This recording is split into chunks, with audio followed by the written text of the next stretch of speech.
सर्वमङ्गलमाङ्गल्ये शिवे सर्वार्थसाधिके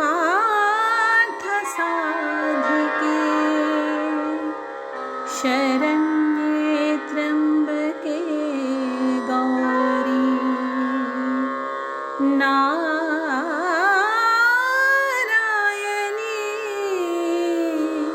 नमोस्तुते।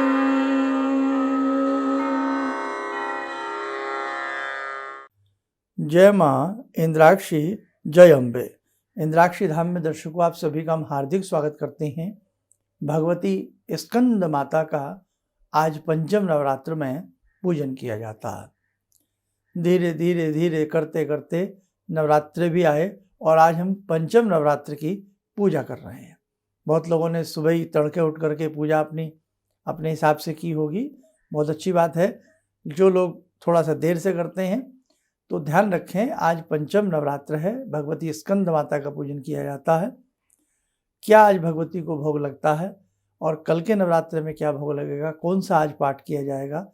दुर्गा सप्तशती में 13 अध्याय हैं, उन 13 अध्यायों में आज हम कौन सा पाठ पढ़ें।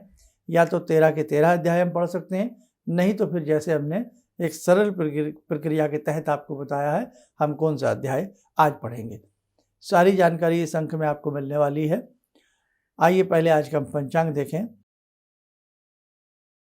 19 अक्टूबर सन 2023 दिन गुरुवार, संवत 2080, आश्विन मास शुक्ल पक्ष, तिथि आज पंचमी है, नक्षत्र ज्येष्ठा। आज जन्मे जातक गणमूल नक्षत्र की श्रेणी में होंगे।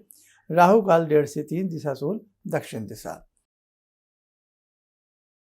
अब देखो, हम भगवती के अनेकों रूपों को पूजते हैं, लेकिन माँ एक ही हैं। वो अपने अनोखो रूप जो बनाती हैं वो भक्तों को वरदान देने के लिए बनाती है। जिस रूप में भी भक्तों को तकलीफ होती है, उनके बच्चों को परेशानी होती है, वो उसी रूप में अपने भक्त की समस्त समस्याओं का कल्याण करती हैं। अंतर मन से, सधे हुए मन से, श्रद्धा और एक अच्छी निष्ठा के साथ यदि भगवती की उपासना की जाए तो ध्यान रखना, उपासना आपकी निष्फल नहीं जाएगी। मतलब आपको फल आपकी उपासना का अवश्य मिलेगा। ध्यान रखना, हम पिता को पुकारें और माँ को पुकारें, माँ बहुत जल्दी सुनती हैं। माँ का हृदय ऐसा ही होता है। तो इसलिए ध्यान रखना, ये बड़ा कीमती समय है। नवरात्र में भगवती का हर घर में आगमन होता है। अब आप किस रूप में कितनी निष्ठा के साथ उस जगजननी की सेवा कर रहे हैं, आराधना कर रहे हैं, उसी हिसाब से निष्ठा के आधार पर आपकी भक्ति को बल मिलता है। आज भगवती स्कंद माता के पूजन में पंचमी की तिथि पड़ती है और पंचमी में भगवती को जो भोग लगता है वो केले का भोग लगता है, जो सर्व सुलभ है, आसानी से मिल जाता है। प्रतिदिन का लगा भोग घर के छोटे बालक को देवें, स्वयं भी प्रसाद रूप में हम ग्रहण कर सकते हैं। साथ में हमने कल पंचम, छठा, सातवां, आठवां 4 अध्याय कल पढ़े गए। आज 9वां और 10वां अध्याय भगवती का पढ़ा जाएगा। ठीक है, दुर्गा सप्तशती से। कल की हम बात करें तो कल भगवती छठवां नवरात्र है, छठ तिथि भी है, षष्ठी तिथि है। कल भगवती कात्यायनी का पूजन किया जाता है और भगवती को भोग के रूप में मधु का भोग लगाया जाता है। और जो पाठ की स्थिति है, कल 11वां अध्याय हम पढ़ेंगे। ठीक है, एक सहज क्रिया है जो 7 दिन में हमारे पूरे अध्याय पूर्ण हो जाते हैं। अब जो लोग नवमी करते हैं तो वो सोचते हैं हम अष्टमी में क्या करें, तो वो लोग अष्टमी में केवल नवारण मंत्र पढ़ लें, सिद्ध कुंजिका पढ़ लें, देवी अथर्वशीर्षम पढ़ लें, भगवती के 108 नाम पढ़ लें। मतलब आपके पास बहुत कुछ है भगवती की सेवा करने के लिए। हमारे शक्तिपीठ किस प्रकार से भगवती की महिमा वहाँ पर बिखरी पड़ी है। महिमा का आप ये देखो, भगवती का ओज तेज, भगवती की करुणा, भगवती की ममता जाते ही प्राप्त हो जाती है। आप चाहे कामाख्या चले जाएं, वैष्णो देवी चले जाएं, चिंतपूर्णी चले जाएं, ज्वाला चले जाएं, कांगड़ा चले जाएं, नैना देवी चले जाएं, विंध्यवासिनी चले जाएं, और 10 महाविद्याओं में चाहे आप जो MP की महारानी कहलाती हैं, कौन? दतिया की महारानी, जो भगवती बगला हैं, धूमावती हैं, बगला हैं। तो कहने का भाव, जैसी हमारे जीवन में समस्याएं आती हैं, भगवती उसी रूप में प्रस्तुत हो जाती हैं। शत्रु उद्दंडता मचा रहा हो, जीवन के हर क्षेत्र में आपको नीचा दिखाने का प्रयास कर रहा हो, हद से ज़्यादा वो तुच्छता पर उतर आया हो, तो भगवती दतिया की महारानी ओम हेलिम बगलामुखी सर्वदुष्टानाम वाचम मुखम पदम स्तंभ है, जीवाम के लिए बुद्धिम विनाश्य हेलिम ओम स्वाहा।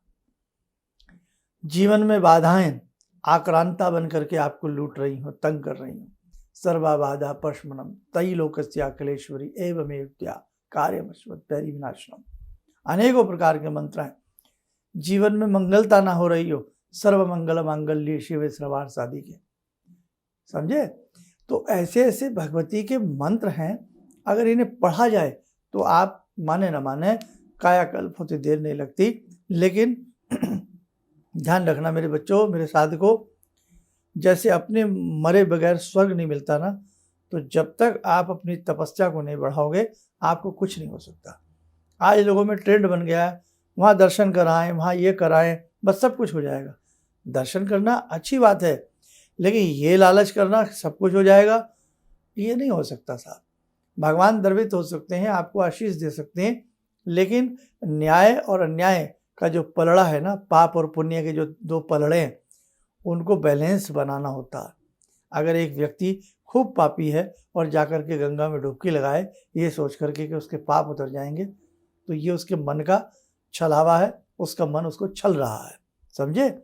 पाप भी उसी के उतरते हैं जो एक शुद्ध आत्मा से वहाँ जाए और कान पकड़ के माफ़ी मांगे कि जीवन में भगवती हे गंगे, दोबारा ऐसा अपराध मैं नहीं करूँगा, और लंबे समय तक अपने उस सिद्धांत पर कायम रहे, जीवन भर कामयाब रहे, कायम रहे, फिर जाकर के डुबकी लगाए, तो गंगा मैया को वो डुबकी स्वीकार होती है, समझे?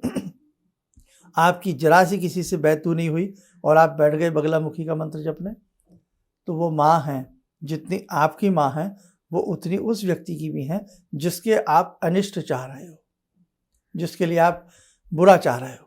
तो ध्यान रखना, वो बहुत बड़ा दिमाग रखती हैं, मतलब उस दिमाग की कोई था नहीं। चांद सूर्य सितारे नवग्रह जिनके चरणों में शीश नवाते हों, वो भगवती। ब्रह्मा विष्णु महेश जिनकी गायन करते करते जिनकी उपासना की हमेशा वो रखते हों। आपने देखा इंद्र ने किस प्रकार से भगवती की स्तुति की, देवताओं ने, ऋषियों ने मिलकर के किस प्रकार से भगवती की स्तुति की। या देवी सर्वभूतेषु मात्र रूपेण संस्थिता नमस्तस्यै नमस्तस्यै नमस्तस्यै नमो नमः, तथास्तु कहकर के अंतर ध्यान हो जाती हैं और पुनः इस जग के कल्याण के उपकारक वर के लिए पुनः प्रस्तुत हो जाती हैं। इसलिए ध्यान रखना, अपनी भक्ति को ओछा मत बनाइए। आज भटकाव का समय है, आज का व्यक्ति भटक रहा है, वहाँ चले जाएं महाराज जी के पास, वहाँ गुरु जी के चरण छुआएं, सब कुछ हो जाएगा। देखो भैया, आस्था है, अच्छी बात है, लेकिन आपका कल्याण आपकी अपनी भक्ति से होगा। जो 40 दिन की साधना से बच्चे जुड़े हैं, अब देखो ना आप कितना श्रम कर रहे हैं, परिश्रम कर रहे हैं, सुबह उठ रहे हैं, नहा रहे हैं, धो रहे हैं, टाइम को एडजस्ट करके अपनी भक्ति को कर रहे हैं। और बहुत लोग तो उंगली पे गिनने लगे होंगे, हाय राम अभी तो 4 ही दिन बीते हैं, अभी तो 36 डेज बाकी हैं, है ना। तो 40 दिन की भक्ति कितनी बड़ी महसूस होने लगती है कई बार, और कई बार बड़ा आनंद भी आता है जब देवी की इच्छा होती है, भगवती की कृपा होती है। तो 40 दिन मेहनत करते हैं लोग, 4 साल मेहनत करते हैं। महर्षियों के शरीर के ऊपर दीमक जम जाया करती थी भगवान की उपासना करते करते, तब जाकर के कहीं भगवान के दर्शन हो पाते थे, उनका कल्याण हो पाता था। आज भी ऐसे बहुत साधक हैं, बिरले साधक हैं, रात्रि पर्यंत भगवती की साधना करते हैं। जितनी उनसे साधना होती है, जी तोड़ करके अपनी साधना करते हैं, उसके बाद भी कई बार दर्शन पा पाना बड़ा मुश्किल हो जाता। और आप एक बच्चा पूरी साल मेहनत करता है, पूरी साल स्कूल जाता है, अच्छे से पढ़ता है, तब जाकर के सफलता असफलता का परिणाम उसके हाथ में आता है। और यदि अच्छे से पढ़ेगा तो उसे निश्चित पता है कि सफल ही मुझे होना है। अध कचरे मन से वो पुस्तकों को पढ़ेगा तो डाउटफुल रहेगा कि पास होऊंगा या नहीं, विफलता मुझे प्राप्त हो सकती है। इसलिए जो साधक उथले मन से साधनाएं करते हैं तो वहाँ असफलता प्राप्त हो सकती है, लेकिन साधना के बारे में एक चीज़ जरूर कही जा सकती है, असफलता भले ही मिले लेकिन कल्याण फिर भी होगा। एक किसान अनमने मन से भी खेत में बीज डाल देना तो भले ही अच्छी खेती ना हो लेकिन कुछ ना कुछ फसल फिर भी आएगी। ऐसे ही साधना की बात होती है। तो आप लोलुपता में मत फंसिएगा कि बस हम कहीं चले जाएं और ये हो जाए वो हो जाए। देखो भैया, अपनी कमर कस लीजिए, आपके घर में भगवान है, आपको वो जानते हैं, बस आप उन्हें नहीं पहचान पा रहे हैं। अपनी पहचान बनाइए भगवान से, अपनी उनसे मित्रता करिए आप भगवान से, फिर देखो कैसे नहीं आपके सारे कार्य बनते हैं, है ना। जितना दुर्गा जी को मैं जानता हूँ उतने आप जानते हैं। तो कहने का भाव यही है, बस जब का फ़र्क है। एक बच्चा फर्स्ट ट्रेनिंग से पास होता है, एक थर्ड से, एक सेकंड से, एक फेल होता है। पुस्तकें वही हैं, स्कूल वही है, कागज़ वही है, कलम वही है, टीचर वही है, लेकिन वही एक बच्चा बड़ा टॉप का होनहार बन रहा है। तो ये उसका अपना डिवोशन है, ये उसकी अपनी मेहनत है, ये उसका अपना परिश्रम है। अब वहाँ रोज़ वो गुरु जी के चरण छूता रहे लेकिन बिना लिखे भैया पास नहीं होगा। ऐसी ये जीवन शैली है, ये जीवन है, इसमें बिना अच्छा कर्म किए आप आगे नहीं बढ़ सकते। इसलिए लालच छोड़ देना कि आज हम शर्मा जी से मिलाएं, इंद्राक्षी धाम के जाकर के गुरु जी के चरण छुआएं, गुरु जी की नाक से नाक टच कर लें, बाल टच कर लें, हमारा ये हो जाएगा। मैं बोलता हूँ सच्ची बात, ऐसे नहीं होने वाला। आपकी मेहनत ही आपका उद्धार करेगी, अपनी कमाई से ही अपनी जेब भरती है, ध्यान रखना। खैर, तो समझ गए होंगे मेरी बातों का क्या अभिप्राय है। बड़ा भटकाव है आज के मानव के अंदर। आज व्यक्ति करना कुछ नहीं चाह रहा है, सोचता है फोकट में सब कुछ उसको मिल जाए, चलो टिकट बना लेते हैं, वैष्णो देवी चलते हैं, बस दर्शन करते ही तो हम माला माल होके लौटेंगे। वो जगजननी है, वो न्याय करती हैं, इसलिए न्याय प्रिय है भगवान। ध्यान रखना, अच्छे से कर्म करोगे तो अच्छा फल मिलेगा। तो मैंने आपको कल के लिए भी बता दिया कि कल भगवती कात्यायनी का पूजन रहेगा, 11वां अध्याय होगा, और कल भगवती को मधु का भोग लगता है, शहद का भोग लगता है। अब लिखने वालों ने बड़ा ही हमारे ग्रंथों में छेड़छाड़ की है, लिख दिया कई बार मधु को मद्य, कि भगवती भी तो मद्यपान करती हैं। अरे भैया, वो मद्य नहीं है, वो मधु शब्द है। इसलिए हमारी संस्कृति से, हमारे ग्रंथों से बहुत बड़ी छेड़छाड़ हुई है।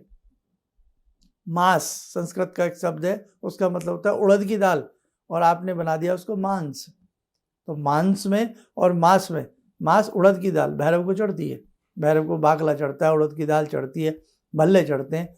तो बड़ा उलट फेर किया गया है, धर्म को नीचा दिखाने की कोशिश, और कहीं ना कहीं लोगों में अनास्था पैदा करने की, आस्था की जगह अनास्था पैदा करने के प्रयास किया गया।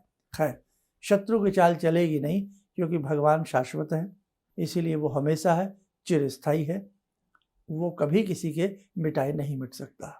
ठीक है, आइए समय हो चला आज की ध्यान साधना का। जुड़ते हैं आज की ध्यान साधना में भगवती स्कंद माता से। ओम सिंदूरारुण विग्रहां त्रिनयनां माणिक्यमूले स्फुरात् स्तारानायकशेखरं स्मितमुखी बापेन वक्षोरुवां पाणिभ्यामलपूर्णरत्नचषकां रत्नोत्परां बिभ्रति सौम्यां रत्नघटस्थरक्तचरणां ध्यायेत्पराम् अम्बिकां खड्गं चक्रगदेषु चापपरिगान् शूलम्बुशुण्डिं शिरा शङ्खं संदधतीं करे स्त्रीनयनां सर्वाङ्गभूषावृतां नीलासमद्युतिमास्य पाददशकां सेवे महाकालिकां यामास्तो स्वपितैर्हरो कमलजो हन्तुं मधुं कैटवम् विद्युद्दामसमप्रभां मृगपते स्कन्दस्थितां भीषणां कन्या विहकरवालखेटविलसा धस्ताविरासेवितां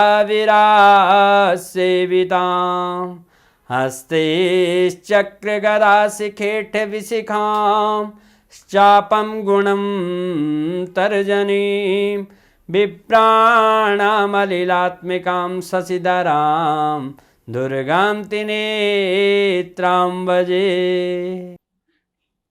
कवच बना लें, ध्यान करें, देवी का शुभ आशीष हम सबके ऊपर बरस रहा है।